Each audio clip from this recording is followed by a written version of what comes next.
Right now I'm watching $500 million freeze solid on my computer screen, and it feels better than my first cup of coffee.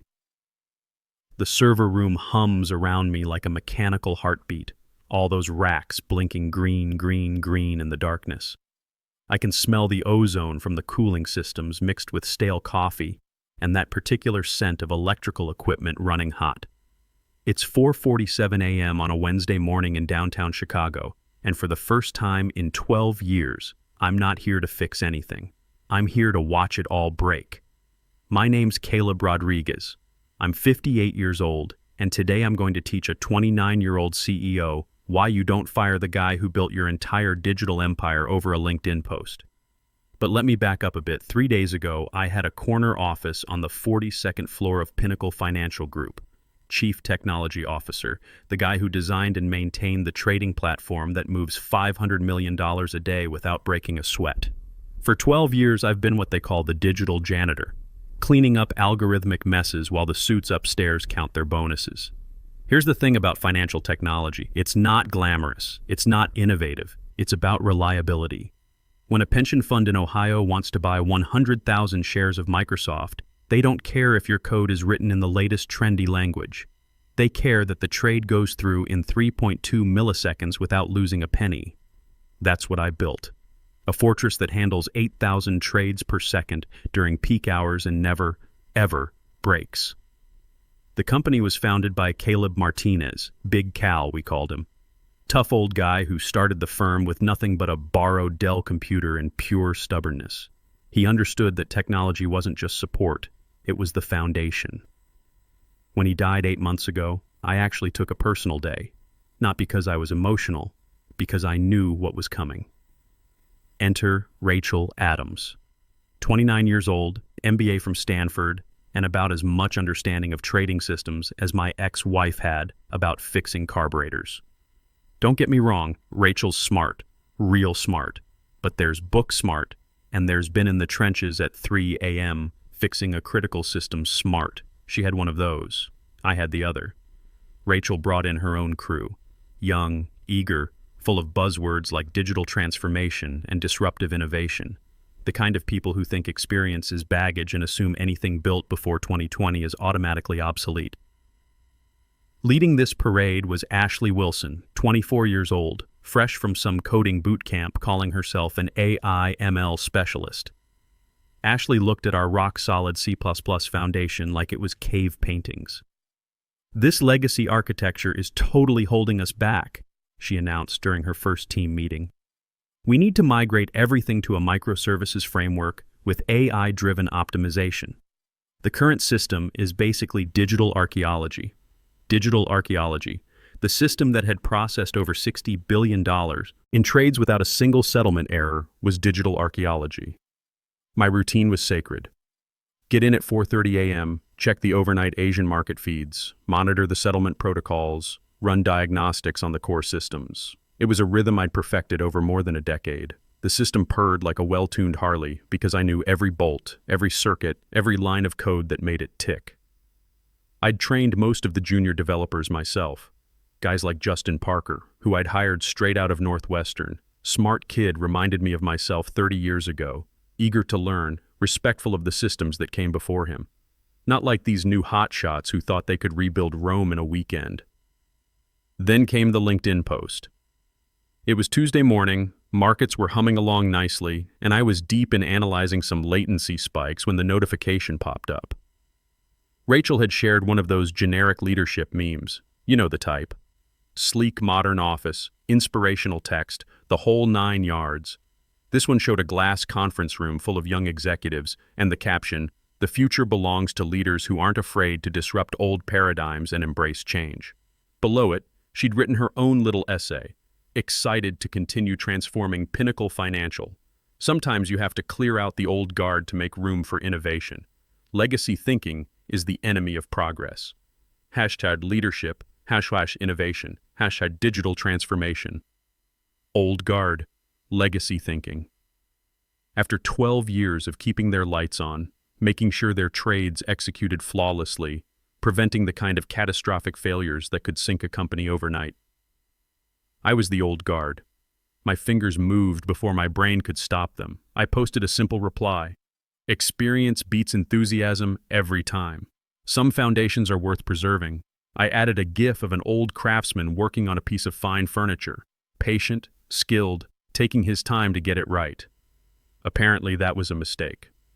20 minutes later, my desk phone rang. Not the trading desk with a technical issue. Not operations asking about server capacity. It was Michelle Davis from HR, her voice dripping with corporate sympathy like honey over a knife blade. Caleb, could you please come to conference room C?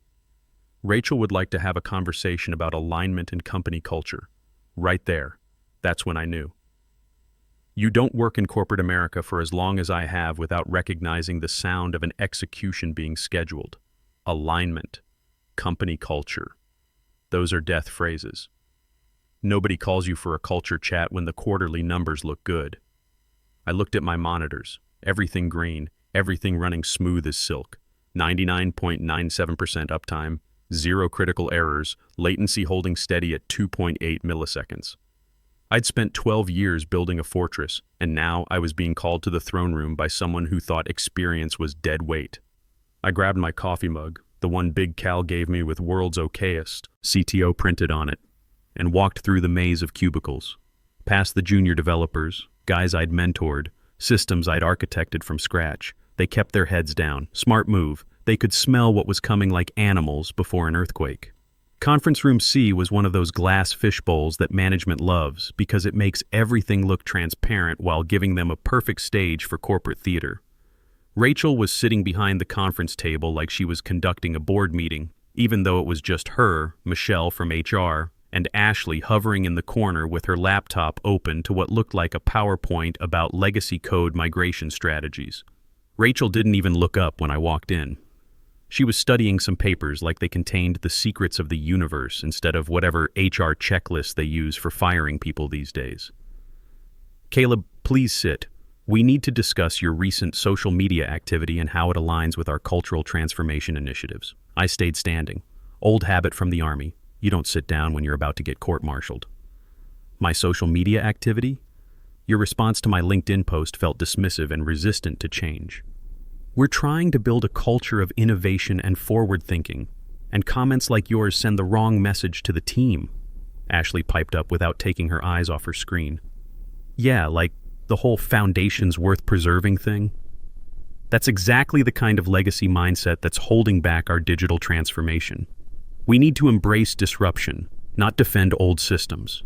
Old systems. The platform that processed $2 billion in trades every week without dropping a penny was an old system. Rachel, I said, keeping my voice level like I was explaining something to a particularly slow recruit. That system handles $500 million in daily transactions. It hasn't had a critical failure in 8 years. It's not broken. It doesn't need disrupting. That's exactly the problem, Rachel shot back, finally looking at me with the kind of expression you'd give a stubborn child. That defensive, change-resistant attitude. We're moving Pinnacle into the future, Caleb, with or without people who can't adapt to new realities. Michelle slid a thick envelope across the polished table. The sound it made, that soft whisper of paper on wood, was louder than any alarm bell. We're transitioning you out of your current role, effective immediately. Security will escort you to collect your personal items. Your access credentials have already been deactivated for security purposes. Already deactivated. They'd killed my access before I even walked into the room. Classic corporate execution protocol. Shoot first, explain later. I stared at the envelope like it was a snake. Severance package, probably. Non-disclosure agreement. All the legal paperwork to make my 12 years disappear without a trace. Understood, I said. That was it. No arguing, no pleading. No giving them the satisfaction of a reaction they could use to justify this later. Sometimes the best response is no response at all. Let them wonder what you're thinking. Rachel blinked. She'd obviously been expecting some kind of fight, maybe some anger she could point to later when people asked why they fired their most experienced tech guy. Instead, she got a guy who'd seen enough corporate theater to know when the curtain was falling. That's it? She asked, sounding almost disappointed. That's it. If I'm not aligned with the culture, then this isn't the right place for me. I turned toward the door, leaving the envelope on the table like it was contaminated. Good luck with the disruption. I walked out of that glass box and headed back to my desk. The walk felt different now, like walking through a graveyard at midnight. Everyone was suddenly very busy with their keyboards, very interested in their screens. But I caught a few glances. Quick looks, some sympathetic, some nervous, some just plain confused. Justin Parker, one of the developers I'd hired straight out of college, looked up as I passed his cube. Kid had good instincts, understood systems architecture like it was music. He gave me the slightest nod, barely perceptible, but I caught it. He knew. He understood exactly what was happening and what was about to happen. That nod told me everything I needed to know. The smart ones could see the storm coming. 2 security guards were already waiting at my desk. Good guys, Jerry and Mike. I'd bought them donuts every Friday for 6 years. They looked about as comfortable as pallbearers at a wedding. "Sorry, Caleb," Jerry mumbled, studying his shoes. "Orders. Just doing your job," I told him. "No hard feelings." I started packing my personal stuff into a cardboard box that seemed way too small for 12 years of work. Photo of my son at his college graduation. Coffee mug from my old Army unit. A stress ball shaped like a server rack that Big Cal had given me as a joke after a particularly brutal system migration. As I was packing, Ashley made her grand entrance with a cart full of new equipment. Shiny MacBooks, external monitors, some kind of wireless headset that probably cost more than most people's monthly rent. "Don't worry about documenting the legacy systems," she announced to the room loud enough for everyone to hear. "We're migrating to a completely new cloud-native architecture anyway. AI optimized, fully automated, way more efficient than these old manual processes." I almost laughed. She was planning to rebuild in 6 months what had taken 12 years to perfect and test and bulletproof. But I just grabbed my box and headed for the elevator. Here's what none of them knew. What none of them could have known. When you build a system from the ground up, you don't just write code. You embed insurance policies. You plan for the day when someone who doesn't understand the machinery tries to optimize it into the ground. Let me tell you about Continuity Protocol Delta. 8 years ago, Big Cal and I were pulling an all-nighter trying to fix a nasty bug in the risk management algorithms. It was around 2 a.m. We were both running on coffee and stubbornness, and he was sitting on the floor of the server room eating Chinese takeout with a plastic fork. "Caleb," he said, soy sauce dripping onto his tie, "what happens if I drop dead tomorrow?" "Stock dips, board panics, business keeps running," I said, not looking up from my screen. "No, I mean, what happens if Rachel takes over and decides to modernize everything? Kid's smart, but she thinks innovation means throwing out anything older than her iPhone." I stopped typing. We both knew Rachel even back then. Sweet girl, but she had that MBA confidence that makes people think they can fix things that aren't broken. "If someone takes over who doesn't understand the systems," I said carefully, "they could cause some serious damage trying to optimize things." Big Cal nodded. "Exactly. Build me a safety net. Something that keeps the platform stable even if they get rid of everyone who knows how it actually works." So I did. I called it Continuity Protocol Delta. Not malware, I want to be clear about that. I'm a professional. It was a safety mechanism. The high-speed trading algorithms depended on daily authorization handshakes from senior-level credentials, my credentials. Every morning when I logged in, I'd punch in a rotating verification code that told the system experienced operator present and accounted for. Without that daily handshake, the system would assume something had gone wrong: security breach, staffing emergency, hostile takeover. After 72 hours without verification, it would revert to what we called conservation mode, manual authorization required for any trade over $10,000. That was fine in 2015 when we handled maybe 500 trades per day. By 2023, Pinnacle was processing 8,000 trades per second during peak hours. If the system reverted to manual authorization during market hours, it would create a backlog that would take decades to clear at human typing speed. The elevator ride down to the lobby felt like descending into the real world.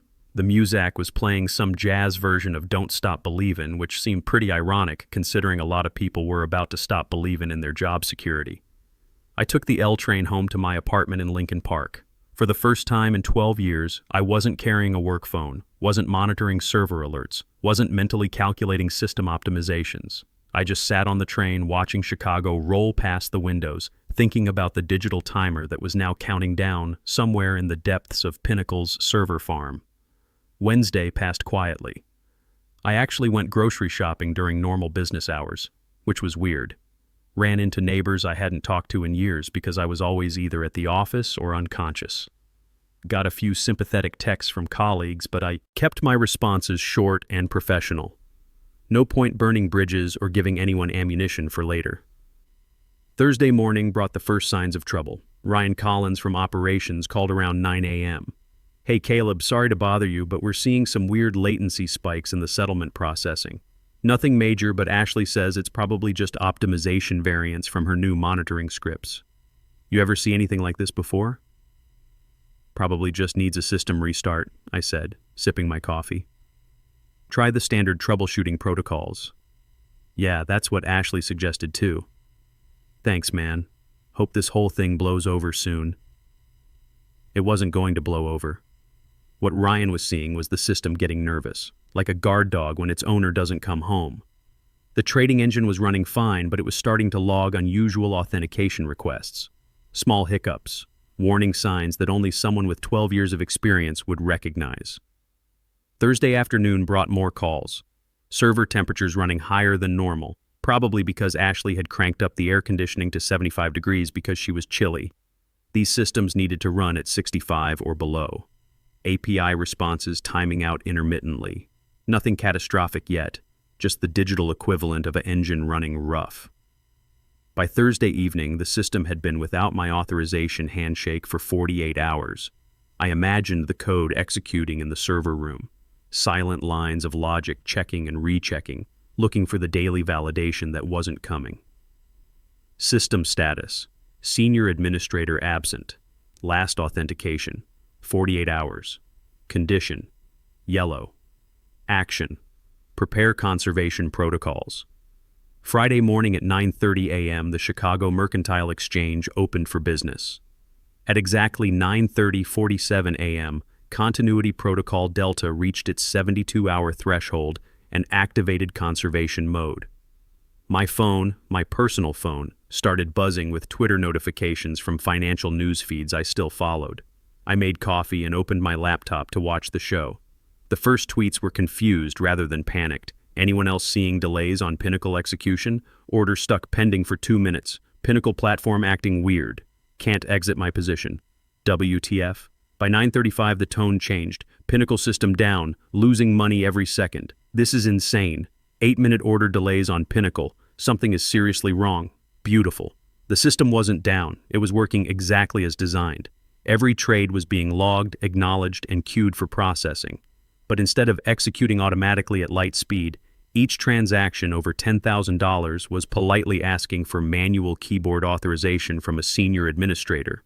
Since I was the only senior administrator and I was currently unemployed and drinking coffee in my pajamas, those authorizations weren't happening.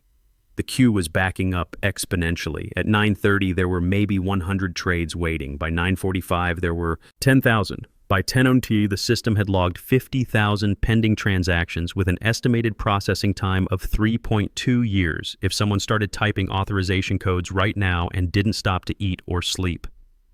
My landline rang at 10:15. Yes, I still have a landline. Old habits from the military. The caller ID showed a number I recognized. Brandon Foster, chairman of Pinnacle's board of directors. This was it. Time to negotiate. "Mr. Rodriguez," Brandon Foster's voice was tight with controlled panic. "I believe we need to have a conversation." I took a sip of coffee and settled into my armchair. "Mr. Foster, how's the trading going today?" There was a pause heavy enough to crush diamonds.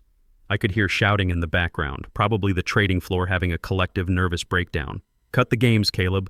Rachel says you sabotaged our systems before leaving. Our legal team is already looking into this." "I didn't sabotage anything," I said, watching CNBC show a red trading disruption banner across the bottom of the screen. "The system is working exactly as designed. It detected that authorized senior personnel were no longer available and activated the safety protocols that Big Cal and I implemented years ago. It's protecting itself. Protecting itself from what? From inexperienced personnel making changes that could destabilize $500 million in daily transactions. Looks like it was a smart call." The shouting in the background got louder. I heard someone yelling about margin calls and another voice screaming about SEC inquiries. "How do we fix this?" Foster asked, his corporate composure cracking like ice under pressure. "You need the override authorization codes. I have them, Ashley doesn't, Rachel doesn't, nobody else at Pinnacle has the clearance level to bypass conservation mode."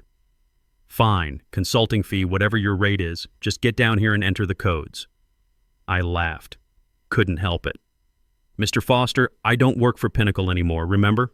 My access was revoked yesterday. If I walk into that building and touch those systems, that's unauthorized access to a financial trading network. That's federal prison time. I'm not going to jail because your CEO wanted to disrupt something that wasn't broken." Long silence. Then, "What do you want?" Here it was.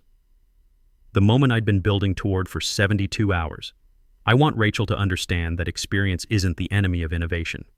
I want Ashley to learn that legacy systems aren't legacy because they're old. They're legacy because they've been tested under fire and proven reliable. And I want my position back, with a seat on the risk management board to make sure this kind of disaster doesn't happen again. A board seat? You're a technical employee. Mr. Foster, I am the technical foundation of this company. Today you learned what happens when the foundation walks away. The whole building falls down. Your choice. Give me a voice in decisions that affect critical infrastructure, or start shopping for bankruptcy lawyers. I hung up and went back to watching the financial news. By noon, the estimated losses had climbed to $25 million. The SEC was monitoring the situation. Other trading firms were routing orders around Pinnacle rather than risk getting caught in their digital traffic jam. At 12:43 p.m., my email chimed with a company-wide announcement. Effective immediately, Rachel Adams has been reassigned to Chief Operating Officer to focus on business development initiatives. We are pleased to announce the appointment of Caleb Rodriguez as Chief Risk Officer and newest member of our Risk Management Board. Mr. Rodriguez will oversee all technology stability and infrastructure security protocols. I finished my coffee, grabbed my keys, and headed back downtown. Walking back into the Pinnacle building felt like entering a disaster zone. The lobby was packed with panicked traders making frantic phone calls to clients.